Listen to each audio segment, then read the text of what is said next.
Hey guys, so you guys want to improve your drawings using reference? Here's how. Roll the intro. Hey everyone, it's your boy Eric once again with another Eric Illustrations video for the Commotion media. Today's video is going to be really interesting. Before we jump into the video, remember to like, share and subscribe. And if you like any of the music in the background, remember to check Be the Human, link in the description below. Also, if you guys are enjoying the content, remember to hit the notification bell and subscribe, because 70% of our viewers are not subscribed, so we really want to get that number up to like 1%, okay? 1% of our viewers will not be subscribed in a year. That's what we hope. Now, actually, just go ahead and follow our content and share with your friends.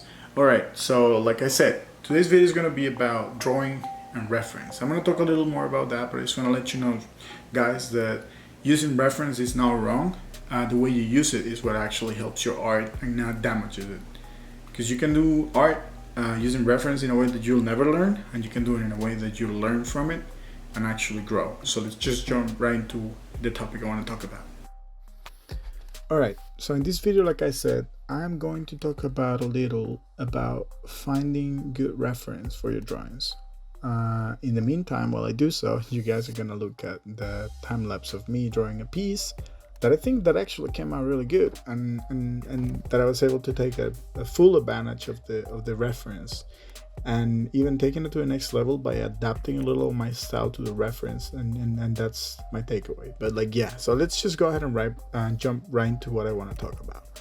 So what is good reference for me? So there's different types of good reference. You can talk about good reference for anatomy, good reference for gesture, good reference for a lot of things. But in this case, we're going to talk about good reference for something that is very important, which is basically lighting.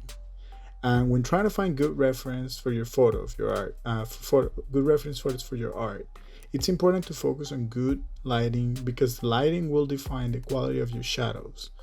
So what qualifies good lighting is basically the way the shadows are projected, right?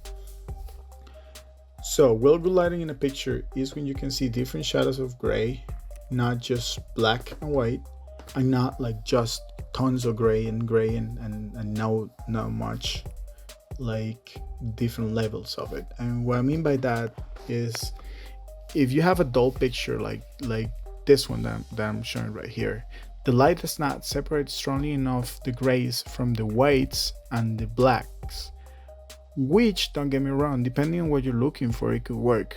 Like, let's say you just want the anatomy of it, or you just want the gesture. But this one specifically, I don't think is a great photo reference, because it doesn't have enough personality when it comes to the shadowing, right? So, like I said, what you're looking for is a strong lighting, like for portraits, is a strong lighting in a way that will separate all your whites and blacks and do a lot of gradients in between, like in this photo. Actually, this photo, I do have it posted on my Instagram. I did a piece on it. I wanted to go with skin colors for this one, but I ended up doing black and gray and white, just because I liked the way it looked, like so strongly with the grays and the different grayscales. So I did grayscale for this one, so I kept it like that. So once you draw a piece using the reference, you have to base off the lighting on the photo reference, like I did this one and this one that I'm doing right now. And even if you do not add a color, like the picture clearly has color, you can see there's a nice pink color for the skin, but I did wanted to go with something different. I just wanted to go full white. I don't know why, but this kept reminding me of I forgot the name from the chick from the Umbrella Academy, which she turns all white at the end, and I think that's where the red eyes and lips come from, because I think because of the ominous part inside of her. But the whole point of this one is you have to understand, like this one, you can see on the cheekbones One side's completely white, but it has some gray scale on the lower cheekbone on the left. But if you see the cheekbone on the right is fully dark, and then there's only like a small triangle on the cheekbone, which is the part that will usually pick out of the nose. And that's what you need to understand, how the light works in the different planes, because it's not only just copying the shadowing and the lighting, it's basically trying to like accommodate those features in a way that you understand the surface that the light or the shadow are projected on.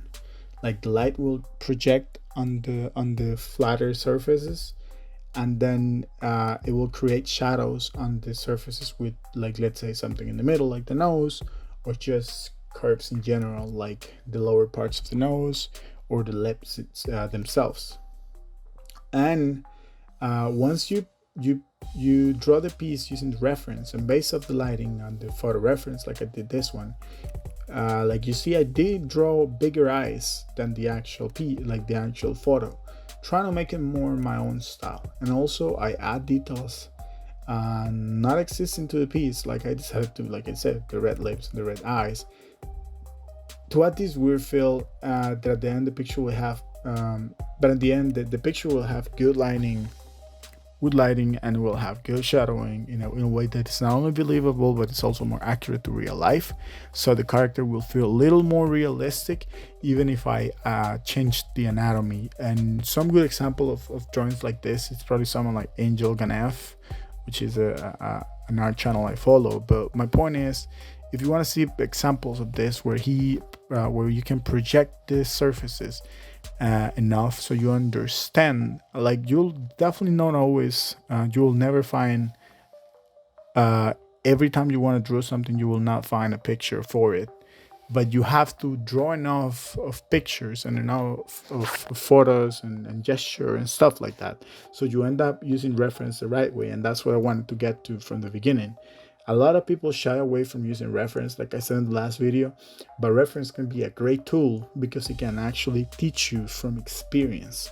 It's not like you're going to copy all the time or you're just going to copy and trace on top of it, but you can learn from drawing and seeing pictures, seeing the way the light works, seeing the way the body works, the gesture works. Just trying to do that will help you increase your skills in a way that you are not even noticing.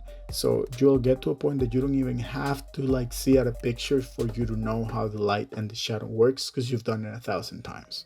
So like some people say, you have to practice until you know it by memory, and until you hate it, and then practice some more, because that's the way art works. The more you practice, the better you get at it.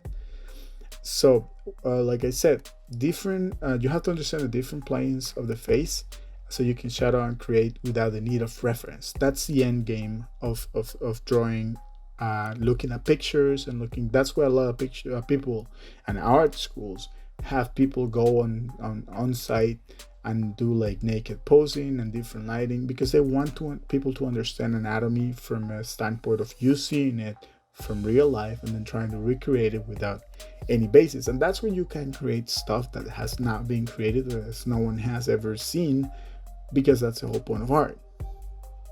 So once you get this down from practice, once you get this like practice enough, you'll understand how to make a piece look more realistic, or not even realistic, but just accurate to like actual stuff. Like there's this thing in general that something called the Uncanny Valley, which is when you see something but you're so used to seeing, let's say, people or anatomy, that when you see something that is wrong, you'll immediately be able to tell that it's not right.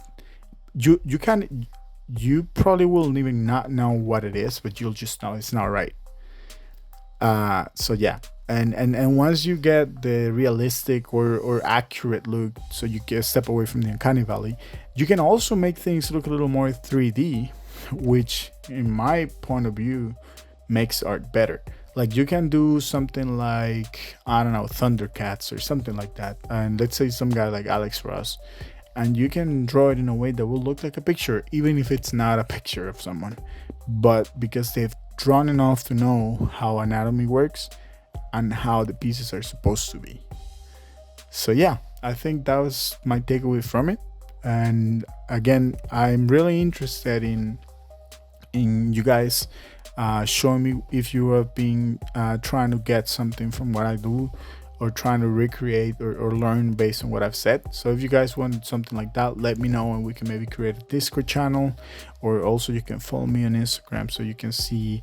I try to post one drawing a day, which is kind of tiring, but also kind of gets you in a good pace. So if you ever get to like leave of it, you are used to working on drawings all the time. Alright guys, that was the video for today. I hope you guys enjoyed what I was talking about. I enjoyed the final drawing as well. I had a lot of fun drawing this one, because even though if it was probably more simple than the usual stuff I do, it has a lot of elements that are like really into all of my art, that if you think about it enough, you're gonna see where I learned stuff. And that's basically from not only learning to draw other people's drawings, like I said in the past with the whole fan art thing, but also understanding what to look for when you look into a picture, and trying to recreate that, not just with the picture you're drawing, but like with all of your drawings. And that's what I try to do. So basically I just try to learn from pictures, from drawings from other people, from everything. And that's what you need to understand. You have to create a bank of memories, a bank of knowledge for your drawings. And I think Kim Jong-gi said that, which is, if you guys know a little about art, that guy is the god of drawing. Alright, so that's enough of that. Once again, thank you for joining us for this video for this week. If you guys enjoy it, leave a comment below. Let me know what you guys want me to draw next, what you guys want to see next, if you want to maybe do some commentary on other art. And yeah, so thank you for joining. Have a good one. Click the subscribe button, share with your friends, and stay blessed. Grinding my whole life. Stop that. Grinding my whole life. Stop that.